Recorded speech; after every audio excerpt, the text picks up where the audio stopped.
minamahal kong mga mag-aaral? Handa ka na ba para sa pasalitang pagbasa? Tara, sabayan mo ako. Ngayon ay matutuklasan natin kung gaano kasagana ang ating bansa pagdating sa pangingisda. Pagpapala sa pangingisda. Ang ating bansa ay napapaligiran ng malawak na karagatan. Sagana ito sa iba't ibang uri ng isda. Kaya marami sa mga Pilipino ay pangingisda ang ikinabubuhay. Sa pakikipagtulungan ng mga pribadong kumpanya ng pangingisda, ang ating pamahalaan ay nag-e-export sa Hong Kong at Taiwan. Iba't ibang uri ng isda ang dinadala natin sa mga bansang ito tulad ng tuna at lapu-lapu.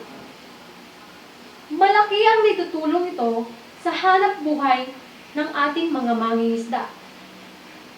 Subalit, ang kasaganahang ito ay malimit na inaabuso. May mga mangingisdang gumagamit ng mga pampasabog at lasong kemikal para makahuli ng maraming isda. Namamatay ang mga maliliit na isda na dapat sana ay lumalaki at dumadami pa. Ang iba naman ay sinisira ang mga coral reef na tirahan ng mga isda. Ang kagawaran ng agrikultura sa pangunguna ng Bureau of Fisheries and Aquatic Resources o BIFAR ay patuloy na gumagawa ng mga hakbang para masugpo ang mga mangingisdang lumalabag sa batas pagdating sa paraan ng pangingisda. Ang BIFAR ay nagsasagawa ng mga proyekto na magpapaunlad sa produksyon ng isda.